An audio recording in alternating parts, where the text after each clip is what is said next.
آیا صوفیا د تاریخ په اوږدو کې د آیا صوفیا د نوم نسبت یوې مصري قبطي راهبې ته کیږي چې په یوناني ژبه کې د الهي حکمت پر معنا دی. یا د راهبې میرمنې به د بتانو بندګي کوله، خو بیا له مسیحیت څخه اغیزمنه شوه او مسیحیت یې د خپل دین په توګه غوره کړ. په عبادت او دیني چارو کې زیاته ژوره لاړه، ان پر خپل چاپیریال یې اغیزه وکړه، نو په دې سره یې دیني انګازه خپره شوه. ان روماني مشرک پاچا اقلودیوس ته یې هم خبره ورسېده. دغه هغه څوک و چې د دې ښځې د وهلو او وژلو فرمان یې صادر کړ. نو په دې سره آیا صوفیا د مسیحیانو په اند یوه سپېڅلې شهیده شوه. بیا د بیزنطي امپراتور لوی قسطنطین په دور کې د دې ښځې جسد قسطنطنیې یا ننني استنبول ته یوړل شو، هلته دفن شو او شاوخوا یې لویه کلیسا آباده شوه. دغه کار په 380 میلادي کال کې وشو. البته د کلیسا دا لومړۍ ودانۍ د یوې زلزلې له امله ویجاړه شوه او د ځینو تاریخي سرچینو په اند د وخت د حاکم پر خلاف د یو پاڅون په ترڅ کې ویجاړه شوه. بیا سیودوسوف امپراتور دوباره ورغوله او په 415 میلادي کال کې د عبادت لپاره پرانسته. په 532 کال کې یو ځل بیا د یو پاڅون په ترڅ کې ویجاړه شوه.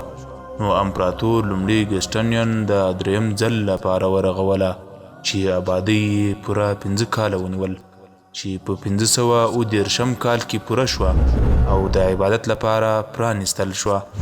دا ځل د آیا صوفیا ودانۍ په هغه شکل او صورت جوړه شوه چې نن یې موږ ګورو. دا آبادي د آبادیو یوه نادره ډالۍ ده چې د بیزنطي بنایانو د لوړ شان استازیتوب کوي. دا ودانۍ په بازیلیکي طرز جوړه شوې ده. د آیا صوفیا کلیسا د نړۍ په تر ټولو لویه ګنبده پټه شوه چې 20 متره پلنوالی لري او له ځمکې 55 متره لوړوالی لري. یا د ګنبده په داخل کې په 4 ستنو ولاړه ده. د ودانۍ په دننني اړخ کې دیوالونه په ګڼ شمېر نقشونو، تابلوګانو او رسمونو پوښلي دي. عربي ګرځندوی ابن بطوطه د آیا صوفیا د څرنګوالي په اړه وایي دغه د رومیانو تر ټولو ستره او ښایسته کلیسا وه. په 1204 میلادي کال کې چې کله قسطنطنیه د کاتولیکي صلیبیانو لاسته ولوېده، نو آیا صوفیا په روماني کاتدرایي کلیسا بدله شوه. تر هغه پورې روماني کاتدرایي کلیسا وه چې په 1218 کال کې بیزنطي رومیانو یو ځل بیا تر واک لاندې کړه. کله چې بیزنطي امپراتوري واکمنه شوه، نو آیا صوفیا یو ځل بیا په ارتودکسي بطریرکي کاتدرایي کلیسا بدله شوه. بیا په 1453 میلادي کال کې عثماني دولت قسطنطنیه فتح کړه. نو سلطان محمد الفاتح امر وکړ چې آیا صوفیا دې پر مسجد بدله شي، چې د لومړي ځل لپاره د سلطان په موجودیت کې اذان پکې پوره کړ شو او لمونځ پکې ادا شو. د عثماني ترکي فاتحینو دا عادت و چې کله به یې کوم ښار یا کلا فتح کړه، نو خپل بیرغونه به یې پرې ځړول، بیا به یې پکې اذان کاوه او سترې کلیساوې به یې پر مسجدونو بدلولې چې دغه به د فتح نښه او عنوان بلل کېد. نو له همدغه وخته آیا صوفیا د مسلمانانو یو مسجد شو چې یوازې د الله تعالی بندګي به پکې کېدله او شرک به نه و. دا له هغه وروسته چې په سلګونو کاله کلیسا وه. آیا صوفیا د عثماني دولت په اوږدو کې مسجد پاتې شو. په دې موده کې په آیا صوفیا کې یوازې ځینې ابادیز بدلونونه راغلي وو، خو کله چې عثماني دولت له منځه لاړ او ترکي جمهوري حکومت رامنځته شو، نو د دولت په غربي سیکولر چوکاټ کې په 1911 کال کې آیا صوفیا مسجد وتړل شو. ان سیکولر اتاتورک پریکړه وکړه چې دغه مسجد دې پر موزیم بدل شي، چې دغه کار په 1914 کال کې وشو. دغه موزیم د 1915 کال د فبروري میاشتې په لومړۍ نیټه د لیدونکو پر مخ پرانستل شو.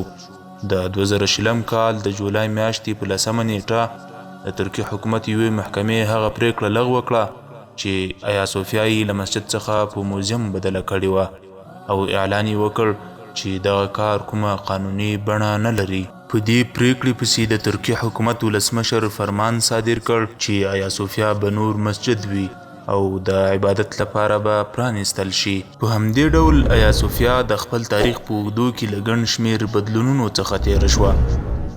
هغه آیا صوفیا چې د یوناني ارتودوکسي کلیسا په بڼه پیل شوې وه بیا پر روماني کاتولیکي کلیسا بدله شوه، بیا ارتودوکسي اصل ته راستنه شوه، خو وروسته د عثماني دولت د فتح په ترڅ کې پر مسجد بدله شوه.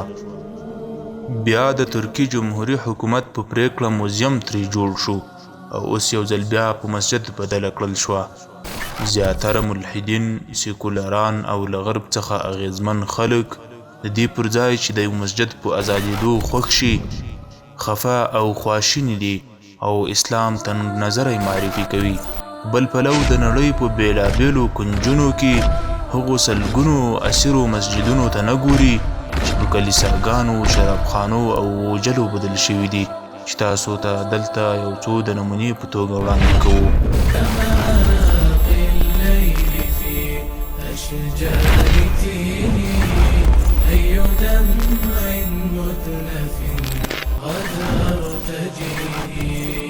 ارتمى قلبي كثيرا فاسعي فيه، بددي حزني ووجدي كفي فيه.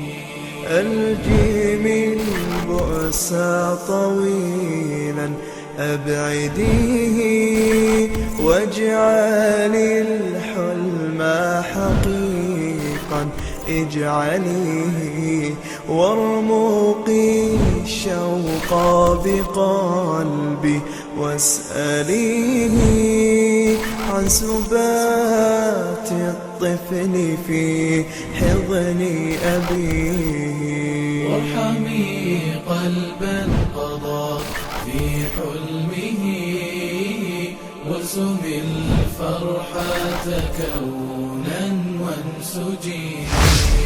والأمل حسن بنور